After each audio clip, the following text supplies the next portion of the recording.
Senhoras e senhores, uma vez mais muitíssimo boa tarde, sejam todos bem-vindos e bem-vindas à 5ª edição de Longevidade Expo Mais Fórum, uma feira presencial e digital que acontece aqui no Expo Center Norte, começando hoje, 29 de setembro, indo até o dia 1º de outubro. Eu sou Demétrio Cruz, o seu mestre de cerimônia, e estamos dando continuidade ao nosso ciclo de palestras com o tema Saúde e Bem-Estar. Este é o auditório de número 6 e ainda conta com programações nos auditórios de números 3, 4 e 5. A você que nos acompanha através da Rede Vida, através dos canais do YouTube, nos 90 shoppings participantes da semana Silver Week e das associações esportivas que também estão transmitindo este evento, desde já, nosso muito obrigado por sua participação.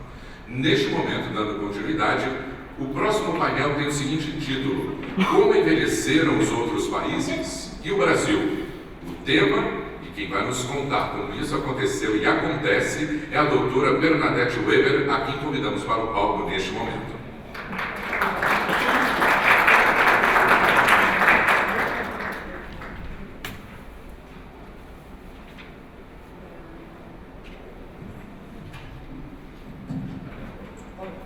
Bom, boa tarde a todos. Eu quero, em primeiro lugar, em nome da Laços, em nome da Marta Oliveira, que é a CEO da Laços Saúde, agradecer a oportunidade de conversarmos com vocês e falarmos um pouco desse cenário da longevidade no mundo e o que nós fazemos no Brasil.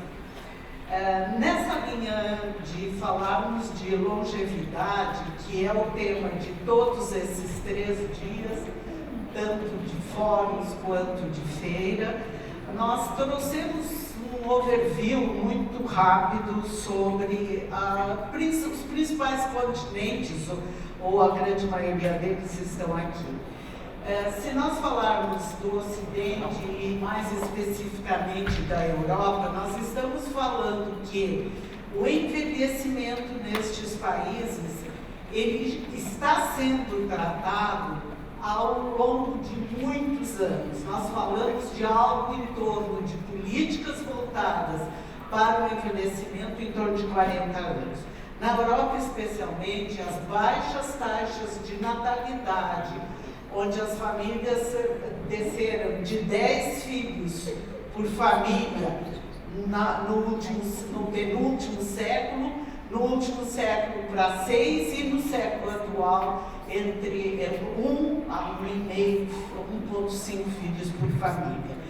Esses desafios fez com que alguns países andassem numa velocidade maior que outros e, obviamente, com recursos maiores para os determinantes sociais do envelhecimento saudável. E entre eles, nós temos o exemplo da Alemanha, da Itália e da Espanha. Países que se tornaram referências, principalmente América Latina e América do Norte. Por quê? Porque realmente a população idosa lá hoje é a mais representativa. E as políticas públicas também. O que enfrentam nesses países hoje? Como a grande maioria de países da Europa, que tem sistemas de saúde universal, o custo de previdência para a manutenção dessas políticas ao idoso. Já quando falamos da Ásia, o exemplo mais comum, e hoje tinha várias referências nas palestras anteriores, nosso exemplo é o Japão e mais recentemente a Coreia do Sul. Por que a Coreia do Sul mais recente? Pelo investimento em políticas e especialmente em tecnologias.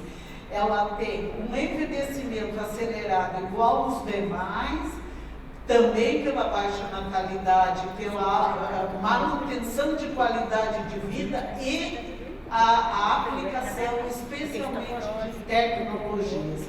É um dos países exemplos de uso de tecnologia na proteção da qualidade de vida dos idosos. Quando nós vamos para a América do Norte, especialmente Estados Unidos e Canadá, eles têm políticas de saúde diferentes. Nos Estados Unidos, infelizmente, ainda existe uma vulnerabilidade ligada à classe econômica. Então, os que têm um poder aquisitivo médio-baixo, nos Estados Unidos, são altamente vulneráveis, igual a muitos países da América Latina também. Já no Canadá, que tem uma política pública baseada em saúde, em atenção primária ou em medicina de família, onde tem um sistema adequado de acesso adequado à saúde, esse cenário é diferente.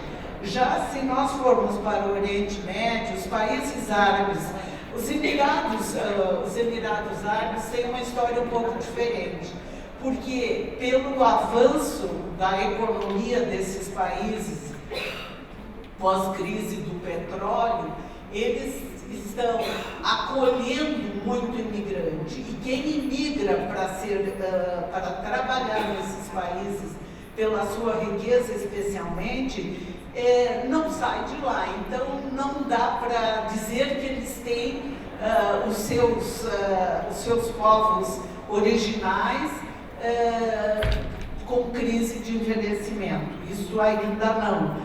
Já, por outro lado, países como o Irã, que tem uma política mais cerceada de acessos, o envelhecimento é uma dificuldade também pela mesma razão, declínio de taxa de natalidade.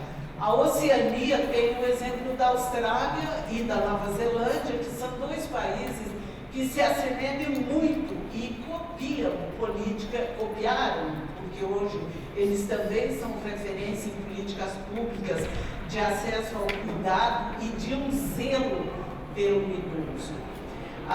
Quando nós chegamos na América Latina, para a gente chegar no Brasil daqui a pouco, a gente tem o Chile como exemplo, embora não seja o país da América Latina que mais investe. Hoje o gasto brasileiro em saúde é maior do que a América Latina. Em atenção, em assistência social, o nosso gasto é maior dentro da América Latina, de todos os demais países, mas o Chile, por sua vez, tem um envelhecimento, uma longevidade maior e mais saudável.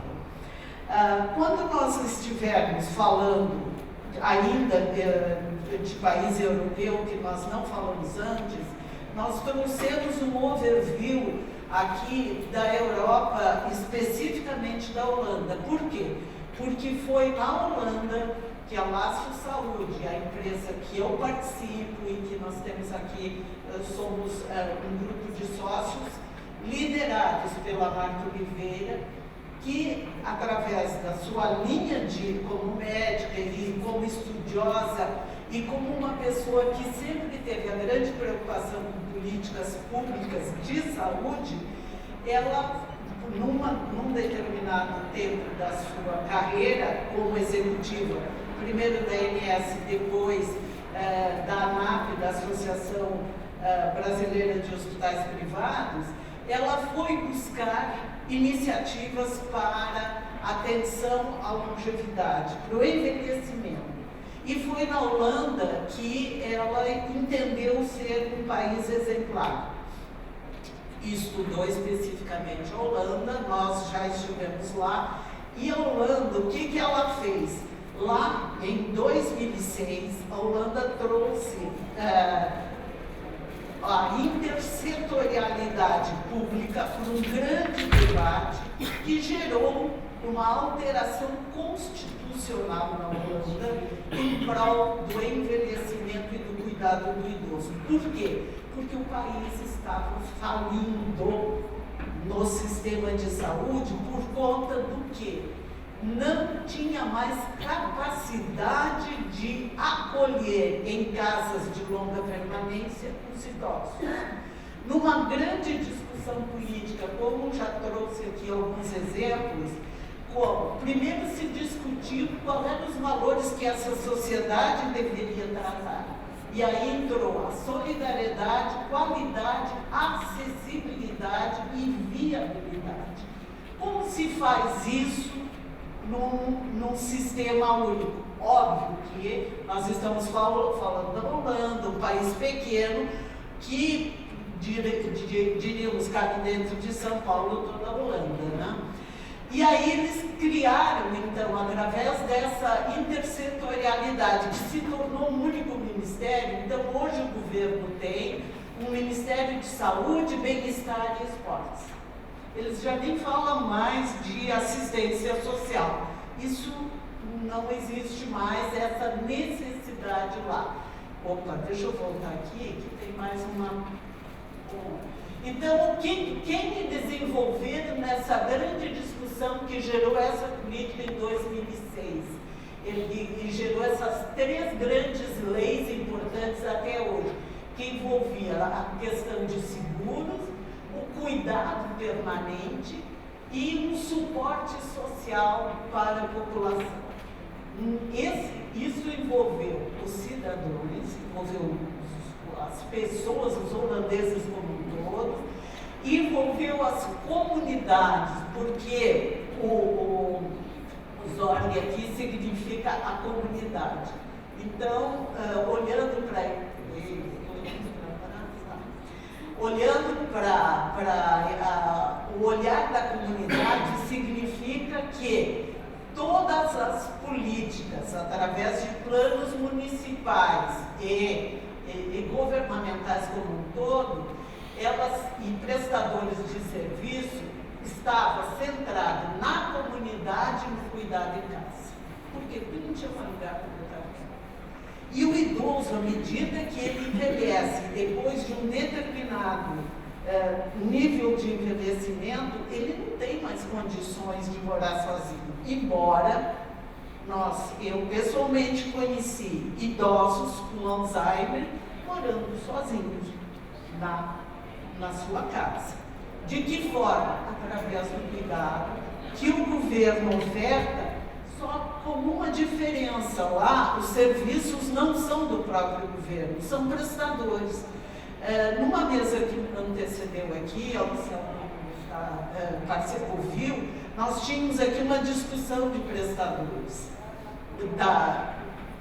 É diferente o modelo. Então, obviamente, quando trouxemos isso para o Brasil, tem as adaptações nacionais. Aqui também já é um print do site deles, em que mostra algumas prioridades que levou a essas mudanças todas. Primeiro, e que o governo hoje cuida, né? A questão do alto custo, a questão de o governo, o próprio sistema de saúde, ofertar condições adequadas, desde a cama adequada para determinadas doenças ou para o próprio conforto de acordo com as necessidades. Aí tem as questões de longa permanência, ainda que precisam de cuidados, questões de medicamentos que nós vamos falar depois. Tem também um cuidando do outro. Hoje, aqui no Brasil a gente fala de cuidador, lá na Holanda a gente fala da comunidade cuidando do outro. Então, quem é essa comunidade? Essa comunidade são os próprios idosos, eles foram treinados, hoje eles têm esse hábito da independência, da autonomia. Então, a autonomia e a manutenção das atividades de vida diária, a funcionalidade, são elementos hoje que mantêm os idosos ativos nas suas casas. De que forma? Aí tem outros elementos aqui, como agendamento, como cuidado médico, como o cuidado centrado na própria comunidade. Esse desenho significa o seguinte, que os bairros são os bairros de cuidado.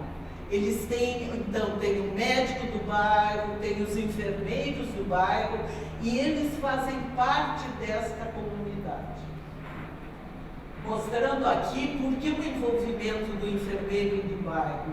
porque tem um problema que em 2021 nós ainda temos 1,7 trabalhadores de saúde e nós teremos 1,3 de trabalhadores disponíveis daqui a 30 anos. Ou seja, alguns países que já avançaram nas políticas de obesidade e longevidade estão trazendo hoje, já estão vivendo essa dificuldade.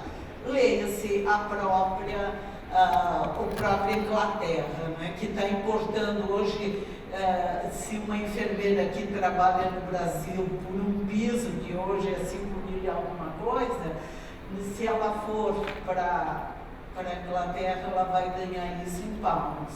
Quer dizer, não se compara, né?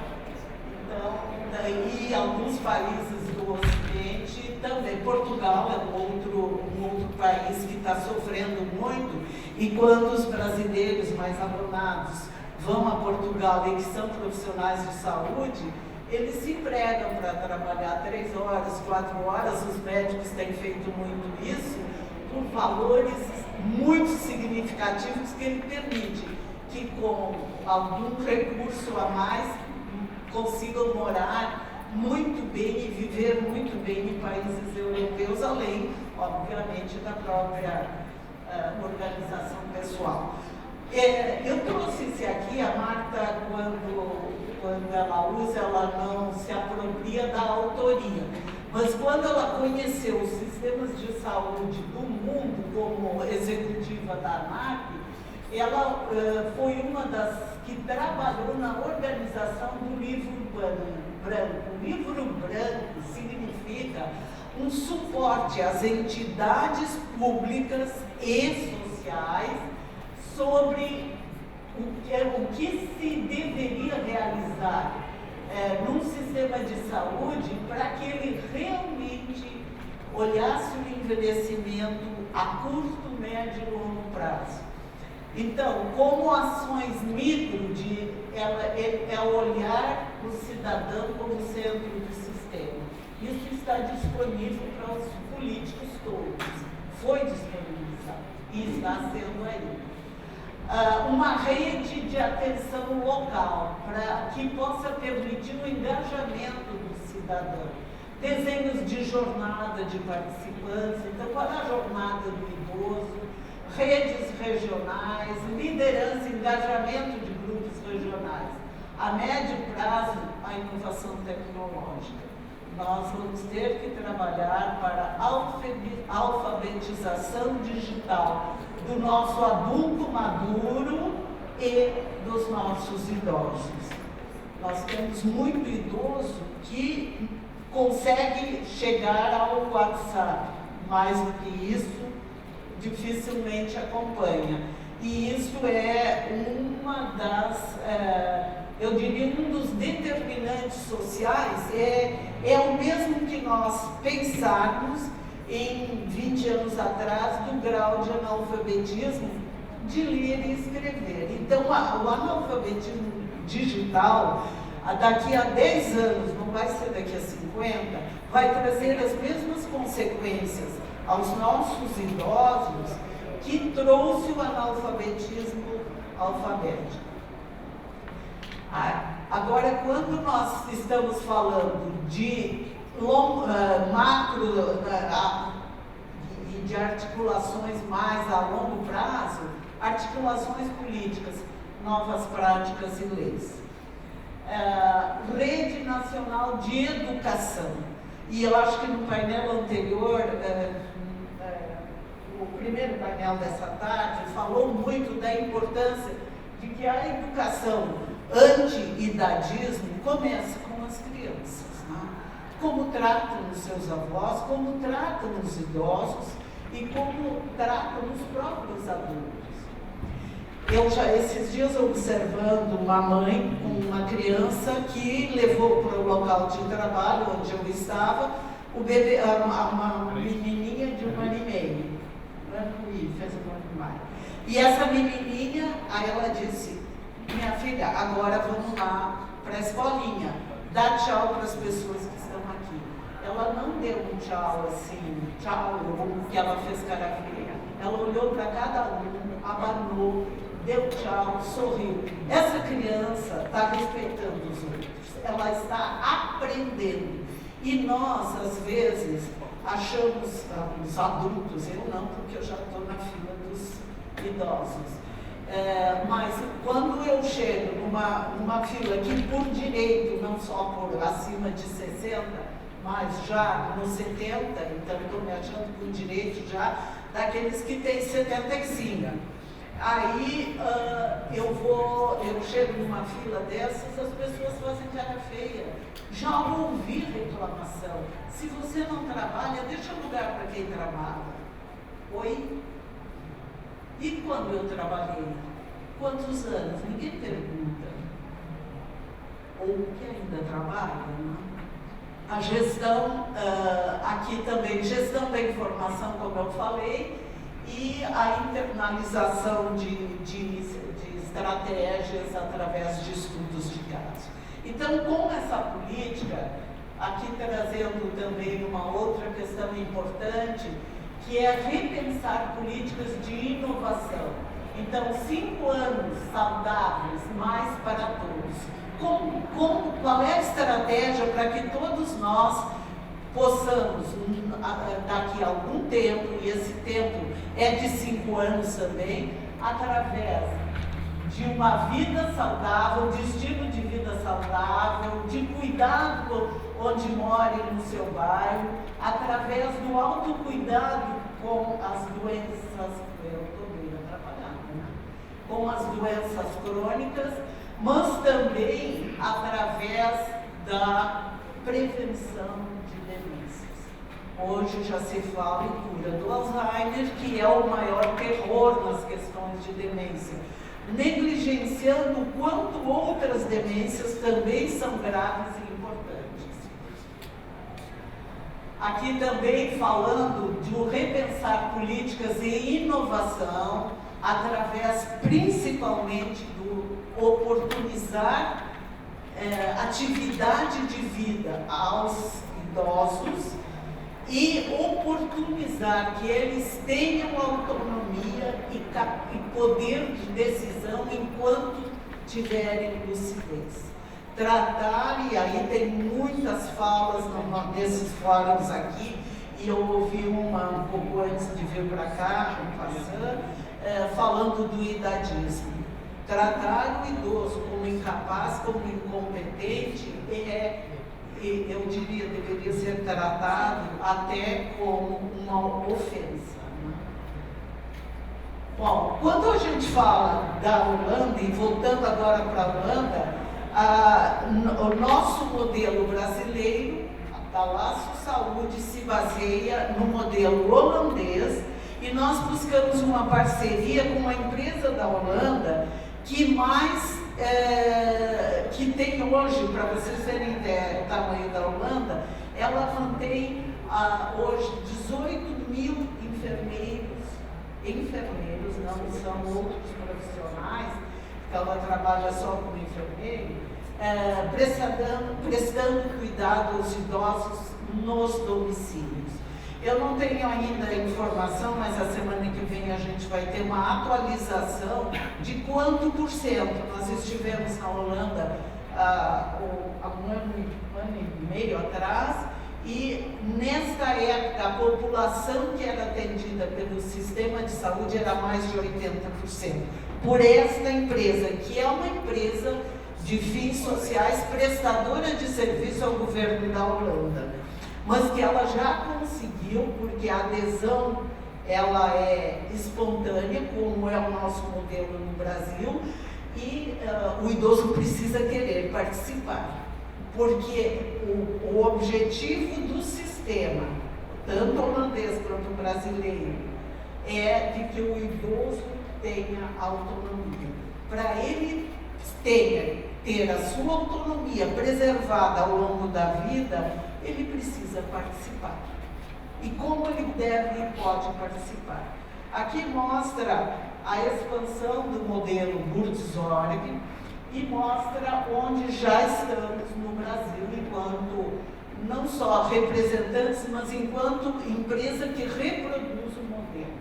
Óbvio que com as adaptações necessárias e ajustadas para um país em que tem muitas diferenças socioculturais, entre aqui e a Holanda. Qual é o ponto central do cuidado holandês? O ponto central é o idoso, ele está aqui, ele é o cliente, ele está no centro. Lá eles chamam de modelo cebola, nós aqui chamamos de cuidado integrado. Por quê? Porque integra não só a pessoa, que é o cliente, mas integra a família, a sociedade, os membros, ele estimula e orienta um network que pode ser feito com os vizinhos, lá no seu bairro. Aqui nós temos uma outra estratégia para essa incorporação desse network, seja ele formal, que no caso é a família, quando ela existe, porque existe muito idoso sozinho, sem familiares, e informal, aí entram cuidadores, entra o vizinho, entra o porteiro, entra o síndico, enfim, 1000 outras amigos, companhias, amigos hoje conta muito, e, de novo, o autogerenciamento. Com esse modelo, nós traduzimos no Brasil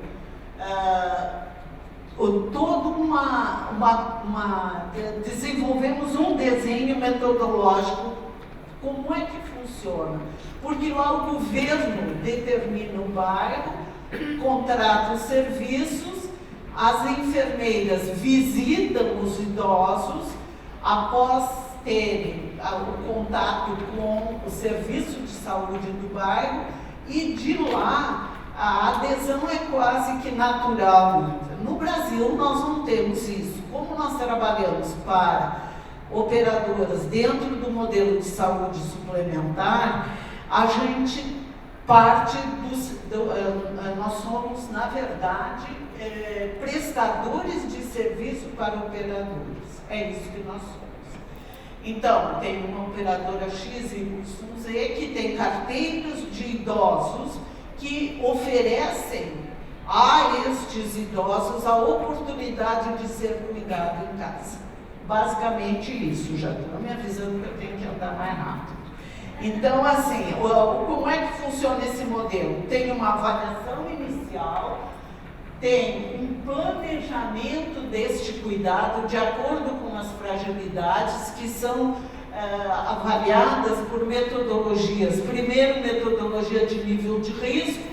Se o idoso é pré-frágil, frágil ou robusto, ele recebe uma categorização numa das linhas de cuidado que o remete para monitoramento e coordenação. Então, um idoso que é cuidado pela Laço Saúde, ele pode receber uma visita diária, se ele for um idoso muito frágil, uma visita semanal, uma visita quinzenal, mensal ou até mês sim, mês não, se ele for um idoso robusto que apenas faz estratégias, recebe estratégias e orientações de prevenção e promoção de saúde. Já quando nós chegamos, e isso se dá através de um modelo em que o enfermeiro é o coordenador do cuidado. Nós trabalhamos só com enfermeiros para que ele possa fazer esse gerenciamento dos idosos e, a partir desses níveis de riscos que são avaliados em 8 screening, e essas avaliações de risco incluem risco da sua autonomia, de funcionalidades, risco de doença mental, que também foi falado aqui, riscos envolvidos nos acessos e na rede social, e daí em diante. Nós trabalhamos com muita tecnologia, a gente costuma dizer que nós somos uma empresa mista, né? Que é a EdTech. trabalhamos para que o nosso idoso tenha uma parte, um atendimento presencial, mas também um atendimento digital. E muito, nós temos aqui inclusive um robô, que nós chamamos carinhosamente de Lari, que é através das nossas orientações e rede digital, chega por aplicativo ou através do WhatsApp para os idosos. Nós trabalhamos no desenvolvimento da rede social de apoio para esses idosos, através de cuidados especializados, através de apoio aos vizinhos, do entretenimento e da socialização e, obviamente, por adaptações necessárias. Somos uma empresa jovem, temos hoje 2 anos de operação no mercado e nestes 2 anos, um dos nossos grandes desafios continuam sendo, aliás, temos 2 grandes desafios. São profissionais de saúde especializados e com propósito de cuidar de idoso, porque não basta só entender da saúde do idoso, precisa gostar de idosos, senão não vamos cuidar. Além disso, então esse é um desafio de treinamento, e o outro que eu já mencionei é o treinamento digital ao idoso. Nós o capacitamos para que ele possa ter acessos a redes, ter acessos a informações digitais e formar a sua rede social. Para isso temos um aplicativo que procura organizar grupos de idosos por área de interesse para que ele utilize e também forme uma comunidade digital. O que nós temos aí de ganhos? Eu já terminei também. O que nós temos de ganhos nesses 2 anos de trabalho? Houve aqui uma palestra que me antecedeu, uma mesa falando de doenças, saúde mental.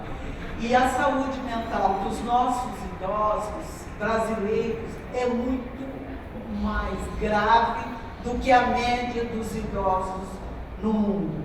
A Organização Mundial da Saúde se refere a 1,6 de incidência de doenças mentais em idosos, em saúde, comprometimento de saúde mental. No Brasil, a média encontrada nos idosos atendidos pela Laços é de 21%. Óbvio que nós tivemos um componente onde o isolamento social comprometeu ainda mais, que nós começamos a operar em plena pandemia, o que não significa que terminada a pandemia terminou isso, ao contrário. Então se falou também do índice de suicídio, nós temos muita ideação de suicídio. Um outro ponto importante, grave nos idosos brasileiros, pelo menos atendidos nas operadoras, e hoje nós trabalhamos com 10 operadoras grandes. Um dos outros pontos muito críticos é a polifarmácia. Nós temos situações em que os remédios são a doença. O que eu quero dizer com isso? O excesso de remédio já gera iatrogenia, porque o que acontece com muitos dos nossos idosos e muitas vezes conosco? Eu tomo um determinado medicamento, aí alguém me fala que numa outra farmácia ele é mais barato. Ah, mas precisa receita. Eu pego a receita do meu amigo e vou lá e compro. Eu troco o nome e vou lá e peço pelo sal. Ah, mas alguém me disse que tem algo melhor, que pode prevenir o diabetes, baixar a glicemia, eu vou lá e compro. Nós já encontramos casos de pacientes que tomavam 3 medicações num dia diferente, com nomes diferentes para a mesma doença. Então o remédio gerando mais doença, né? Então, esse é um dos resultados importantes que nós temos no trabalho que fizemos. Como já esgotou meu tempo, eu tenho muita história para contar, porque são 2 anos muito bem vividos já, com muitos cases positivos e muitos cases também que nos ensinam como está a saúde dos idosos e o bem-estar social deles no Brasil. Aqui fica o QR Code, nós temos um stand também aqui e que estamos à disposição se tiver que responder perguntas. Eu já vi que não teremos.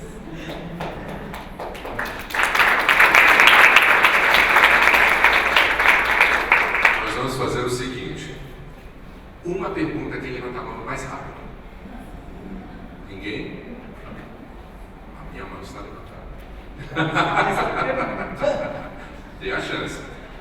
Doutora, o estudo foi baseado no primeiro momento, dentro que vocês identificaram dentro do sistema holandês, e vocês tentaram fazer, não digo necessariamente replicar, mas servir como exemplo para a gente fazer uma customização em âmbito do Brasil. Confere também? A minha pergunta ou a minha observação, que tipo de diferenças básicas, principalmente ao profissional que lida com essa população longeva, que a senhora poderia identificar para nós, entre o modelo holandês e o que é aplicado dentro do nosso país? Você se refere ao profissional? Ao profissional que lida com a pessoa longeva. Não sei se nós temos enfermeiras aqui no público, mas não só enfermeiras, então você vai concordar ou não, né? Mas não só enfermeiras, como os profissionais de saúde brasileiros não têm na formação acadêmica conhecimentos que o permitam trabalhar com o idoso nesse olhar de autonomia e preservação de funcionalidade. O que não foi adaptação e não foi customizado foi o princípio da autonomia, do autocuidado e da preservação de funcionalidade. Nós trabalhamos com o idoso não pensando que ele tem prazo de validade, pensamos que nós temos que mantê-lo durante o ciclo de vida ativo e não vulnerável. E essa proteção da vulnerabilidade se dá através desse conjunto. Então, nós customizamos sim, por questões de educação, por questões de política de saúde, mas principalmente gerando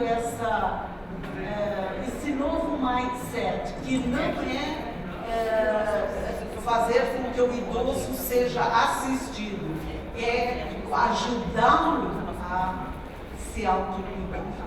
E, obviamente, se a funcionalidade for uma muito pequena, que esta seja preservada. E se ele precisa de assistência, que esta assistência seja adequada e que protejam todas as demais necessidades, além da física e biológica. Maravilha, muitíssimo obrigado. O tema foi como envelheceram os outros países e o Brasil, trazido pela doutora Bernadette Weber, a quem nós agradecemos.